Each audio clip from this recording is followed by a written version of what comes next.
Bonjour et bienvenue sur ma chaîne Cédric Ali, religion, politique, histoire, culture française et du monde entier.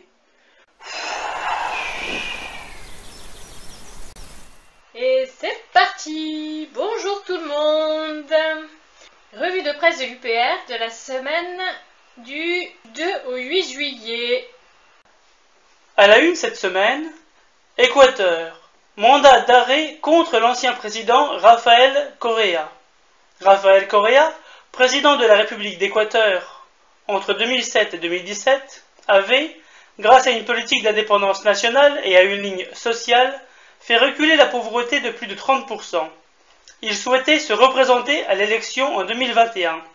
Cette procédure judiciaire risque de l'en empêcher. Source RT 4 juillet.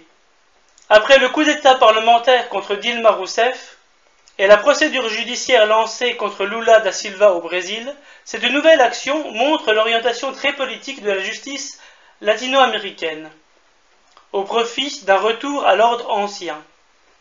L'ancien président de l'Équateur, Rafael Correa, salue ses sympathisants à Esmeraldas, en Équateur, le 3 décembre 2017. France. Les collectivités boycottent la Conférence nationale des territoires.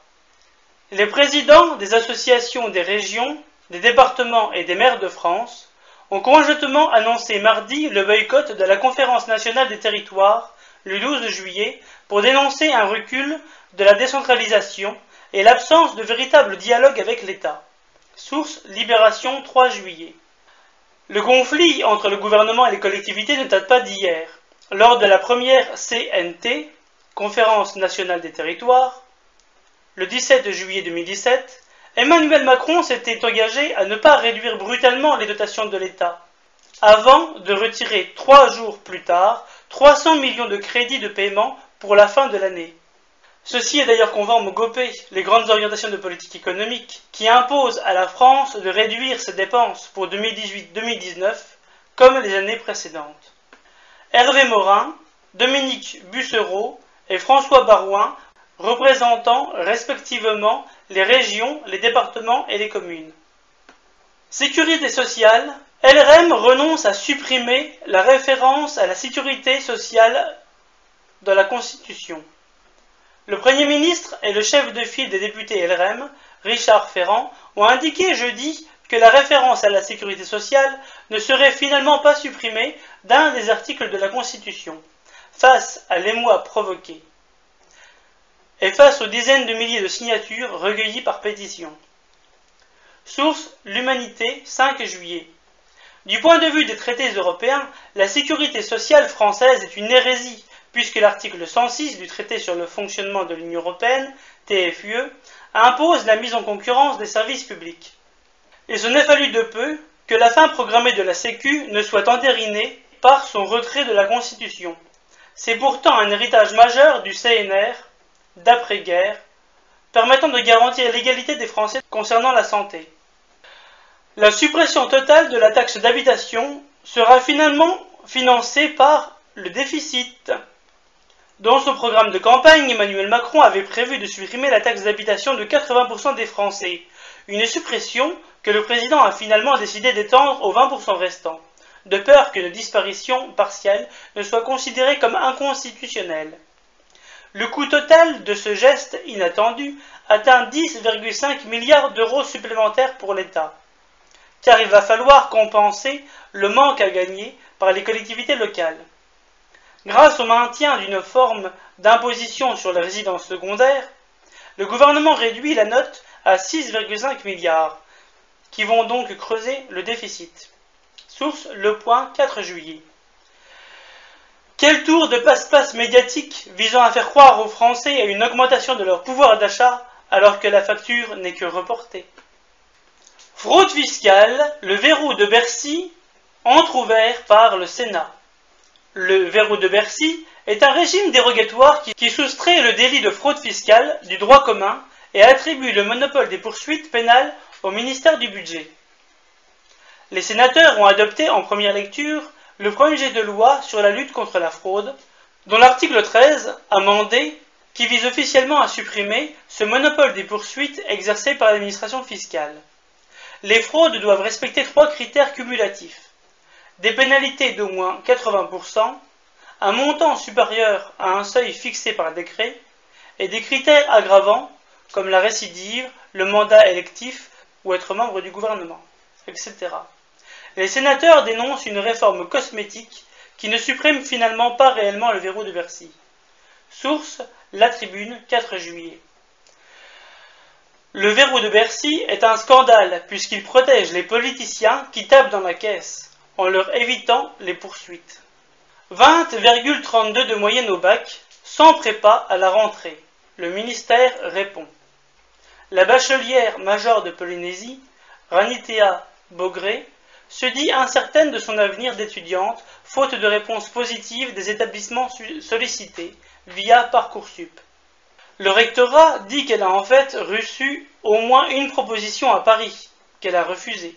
Source Le Dauphiné, 8 juillet. Choisir ses études, c'est choisir les briques sur lesquelles on pourra construire son avenir. C'est une étape particulièrement importante dans la vie de chaque futur étudiant. Nous ne pouvons certes pas savoir quelles sont les propositions que cette talentueuse polynésienne a rejetées. Mais si elle l'a fait, c'est qu'elle ne lui convenait pas. Et le ministère n'a pas jugé de la pertinence de ses choix. Au-delà même de ce cas, nous touchons les limites des dispositifs mis en place pour orienter les élèves. Informatisés pour gérer le plus grand nombre, ils s'éloignent de l'humain et ne peuvent apporter une réponse satisfaisante à la demande des futurs étudiants et de leurs familles, qui veulent avant tout être rassurés sur leur devenir. Nombre de bacheliers cette année ont choisi d'accepter la première formation donnée, même si elle ne leur convenait que peu, pour être sûrs d'avoir quelque chose. Nombreux sont ceux également qui ont tardé le plus possible à accepter ou refuser un choix, pour voir si mieux arriver, bloquant ainsi des places pour leurs camarades, plus longtemps que d'habitude. Nous verrons rapidement si les démissions en cours d'année et les réorientations sont plus nombreuses qu'avec APB ou pas. En attendant, ce système est tout aussi pénible à vivre que les précédents. France, menace sur l'emploi. Nutrition animale, l'américain ADM va racheter Neovia, filiale d'Invivo. Le géant américain des matières premières et du négoce agricole Archer Daniels Midland, ADM, a annoncé lundi être entré en négociation exclusive pour racheter Neovia, filiale santé et nutrition animale d'Invivo, premier groupe agricole coopératif français. Source Capitale, 2 juillet. Si la France n'appartenait pas à l'UE, alors elle ne serait pas tenue par l'article 63 du TFUE, et Bercy aurait la possibilité de bloquer un tel rachat s'il n'était pas conforme à l'intérêt national. Des travailleurs agricoles payés 5 € de l'heure travailleraient 7 jours sur 7 en Provence. Originaires d'Amérique du Sud ou d'Afrique, des travailleurs agricoles sont envoyés chaque jour dans les champs et les vergers des Bouches-du-Rhône par des sociétés intérimaires espagnoles. La CGT estime que c'est un recours frauduleux à des travailleurs agricoles détachés et que ce sont des conditions dignes de l'esclavage. Source France Bleu, 2 juillet. Cela relève de l'inspection du travail. Problème, la profession est en manque de moyens. Voilà aussi un secteur dans lequel il faudra réinvestir à la suite du Frexit. Bonne mère. Travailleurs agricoles payés au lance-pierre dans une exploitation de Tarascon. Netflix pourrait mettre en péril les chaînes françaises d'ici à 4 ans. Une note de la banque américaine Morgan Stanley indique que la plateforme pourrait atteindre rapidement un taux de pénétration de 20% en Europe et conseille aux chaînes françaises de préparer leur contre-attaque. Source première, 5 juillet. L'UE est le règne de la concurrence libre et non faussée, quand bien même sont menacées des chaînes qui ont servi la soupe à Macron, l'européiste, pendant la campagne présidentielle. Dernière négociation entre le gouvernement et les commissaires aux comptes. Les discussions menées entre le gouvernement et les commissaires aux comptes patinent. Avec le relèvement des seuils déclenchant l'obligation pour une PME de recourir à un commissaire aux comptes, tel qu'il est prévu dans la loi Pacte, Les commissaires aux comptes craignent de perdre un quart de leur effectif. Source Les Échos, 5 juillet.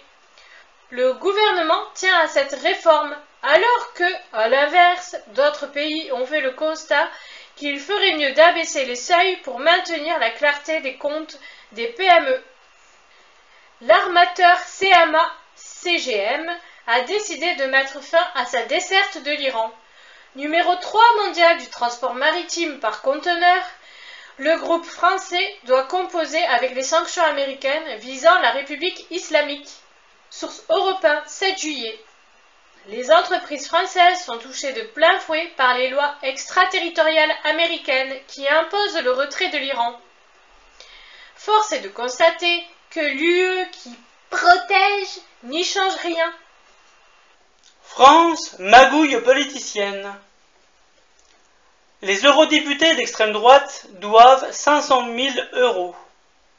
Des bouteilles de champagne, au dîner luxueux, le groupe des eurodéputés de Rassemblement National, l'ex-FN, ne se serait privé de rien. Le Parlement européen exige le remboursement de plus de 500 000 € de frais injustifiés. Source L'Express, 2 juillet. Le député des Hauts-de-Seine, Thierry Solère, dans la tourmente. Après bientôt 2 ans d'investigation menée par l'Office central de lutte contre la corruption et les infractions financières, OCLCIF, l'enquête ne porte plus seulement sur des soupçons de fraude fiscale, mais aussi sur des soupçons de trafic d'influence, corruption, abus de biens sociaux, financement illicite de dépenses électorales, manquement aux obligations déclaratives auprès de la Haute Autorité pour la transparence de la vie publique. HTVP. Source Le Parisien, 3 juillet. Marseille. Jean-Claude Gaudin, entendu dans le cadre d'une enquête pour détournement de fonds publics. Le maire LR de Marseille a été interrogé pour faux, usage de faux, recel et détournement de fonds publics, concernant le temps de travail des employés du SAMU social de la cité phocéenne, où un système de faux pointage aurait été mis en place. Source 20 minutes, 3 juillet. L'UPR veut le casier judiciaire vierge pour se présenter aux élections, et le référendum d'initiative populaire qui pourrait être révocatoire. Ceci devrait calmer les ardeurs de cette sorte de politiciens. Union européenne. Migration, le ton monte entre Vienne, Berlin et Rome. Après avoir affiché leur entente, chacun des 3 pays voisins promet de renvoyer chez l'autre les réfugiés dont ils ne veulent plus. Il y a des divergences encore plus larges entre les pays de l'Union européenne, entre ceux qui veulent éviter les migrations secondaires, c'est-à-dire les entrées d'irréguliers à partir d'un autre pays membre de l'Union européenne, et ceux qui veulent défendre la frontière extérieure. Source Le Figaro, 5 juillet. C'est ce que l'on appelle la nouvelle solidarité européenne. Les défenseurs de la construction européenne parlent souvent d'Europe de la paix, alors que les lignes de fracture, voire d'animosité, entre les pays se multiplient sur ce sujet, sur l'euro, sur les travailleurs détachés, sur les achats d'armement, etc. Brexit, le Royaume-Uni veut décider seul de l'accès à ces zones de pêche. Après le Brexit, qui commencera à la fin de mars 2018, le Royaume-Uni souhaite décider seul de l'accès à ces eaux territoriales des bateaux de l'Union européenne. Le gouvernement de Theresa May met en avant l'intérêt des pêcheurs britanniques. Source Challenge, 4 juillet. Au revoir la compétence exclusive de l'Union européenne sur la politique commune de la pêche, de l'article 3 du traité sur le fonctionnement de l'Union européenne, TFUE. Les petits pêcheurs vont pouvoir retrouver leurs ressources halieutiques qui avaient été accaparées par de grands groupes industriels étrangers. Des pêcheurs britanniques manifestent à bord de leur bateau le 8 avril 2018 à Newcastle contre la perspective de voir le Royaume-Uni continuer à appliquer la politique européenne en matière de pêche pendant la période de transition après le Brexit. Union européenne, les eurodéputés rejettent la réforme du droit d'auteur. Victoire pour les GAFA. Le Parlement européen a rejeté jeudi la réforme européenne du droit d'auteur. Un texte ardemment défendu par les créateurs, les artistes et les éditeurs de presse, mais auquel les géants du numérique ou les militants de la liberté sur Internet étaient opposés. Source Romandie, 5 juillet. Comme expliqué par le vidéaste Troublefait dans sa vidéo, le lobbying des GAFA est derrière ce rejet de l'article 13 de la réforme sur le droit d'auteur. Un par un, les économistes rejoignent discrètement les analyses de l'UPR sur l'euro, par Vincent Brousseau. Bruno Berthez, fondateur du journal La Tribune, a écrit « L'analyse technique de Target 2 est complexe, mais les Allemands le connaissent bien. Ils l'ont compris depuis longtemps, alors que les autres citoyens européens, sauf les acéliniens, n'y ont jamais rien compris. » Source UPR 6 juillet. Du RGPD à la DSP 2. Les banques n'en finissent plus de relever le défi de la confidentialité. En effet, les banques auront l'obligation de collaborer avec les nouveaux prestataires de services appelés PSP, tiers pour prestataires de services de paiement tiers, en leur donnant accès aux informations des clients pour lesquels elles tiennent des comptes de paiement, s'ils y consentent évidemment. Source Les Échos, 4 juillet. La récolte des données des consommateurs, ce nouvel Eldorado. Les Américains accidentels. Le Parlement européen demande une protection. Le Parlement européen a demandé jeudi que soient protégés les citoyens européens également, américains accidentels, à qui le fixe américain réclame des impôts uniquement en raison de leur lieu de naissance. Source C. Banque, 5 juillet. Et j'ajoute à titre personnel que si en France, l'impôt sur le revenu était comme aux États-Unis, lié à la nationalité et non pas lié à la résidence sur le territoire français, alors, et bien évidemment, il y aurait beaucoup moins de Français qui partiraient à l'étranger pour ne plus payer d'impôts, comme Charles Aznavour, qui préférait être un Belge ou un Suisse, comme Johnny Hallyday, qui préférait partir aux États-Unis, ou comme Gérard Depardieu, qui préfère partir en Russie, ou comme Florent Pagny, à qui on ne peut pas enlever la liberté de penser en Argentine, etc. Europe. L'OCDE déplore une stagnation sans précédent des salaires. L'OCDE constate que si la situation de l'emploi est celle de l'avant-crise, il n'en est pas de même pour les salaires, qui stagnent. Ce phénomène est d'autant plus inquiétant qu'il touche beaucoup plus les travailleurs faiblement rémunérés que ceux qui se situent au sommet de l'échelle des salaires. Source La Tribune, 4 juillet. L'euro étant trop fort pour beaucoup de pays, la compétitivité doit être retrouvée par une dévaluation interne, c'est-à-dire une baisse des salaires. La directive travailleurs détachés va d'ailleurs dans ce sens. Eh oui. En ces périodes de crise, ouais, parce que la crise, ça fait quand même bientôt 10 ans qu'on est en crise. Dans ces cas-là, c'est que c'est pas une crise, c'est que c'est juste le système qui est comme ça, qui a complètement inversé la tendance. Agriculture. L'OCDE et la FAO prévoient un déclin de l'Europe occidentale d'ici à 2027. L'agriculture va connaître un déclin en Europe occidentale d'ici à 10 ans, alors que la Russie va rester première exportatrice mondiale de blé, selon les prévisions croisées de l'OCDE et de la FAO publiées mardi. Source Boursorama, 3 juillet. L'UPR souhaite préserver et relancer l'agriculture française, en grande souffrance actuellement avec un suicide d'agriculteurs tous les 2 jours. Cela passe par l'abandon du modèle hyperproductiviste imposé par l'article 39 du TFUE et le recours à des circuits courts, à la permaculture, à l'agriculture familiale plutôt qu'industrielle. Gazprom s'approche d'un nouveau record d'exportation vers l'Europe en 2018. Le géant russe Gazprom a indiqué vendredi s'attendre à un nouveau record d'exportation vers l'Europe en 2018, qui pourrait atteindre le volume symbolique de 200 milliards de mètres cubes dans un contexte de dépendance croissante des pays européens en gaz russe. Source Romandie, 29 juin. L'UE ne marche-t-elle pas sur la tête de vouloir continuer à imposer des sanctions à la Russie alors qu'elle marque une telle dépendance envers le gaz russe pour son approvisionnement énergétique? Et oui, c'est du grand n'importe quoi, vous l'aurez constaté.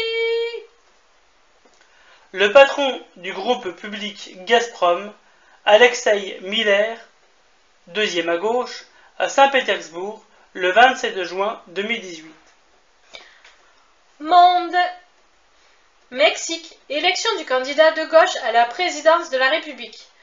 Andrés Manuel López Obrador a été élu largement avec plus de 53% des voix. Le leader du mouvement de régénération nationale est le premier candidat de gauche à accéder à ce niveau de responsabilité. Il a promis de lutter contre la corruption, la violence et les inégalités sociales. Source L'Humanité, 2 juillet. Dans le contexte régional caractérisé par un large virage à droite de la plupart des pays d'Amérique latine, cette élection constitue une exception. Comment le nouveau président négociera-t-il avec Trump concernant les questions migratoires et le traité de libre-échange avec les États-Unis d'Amérique, l'ALENA?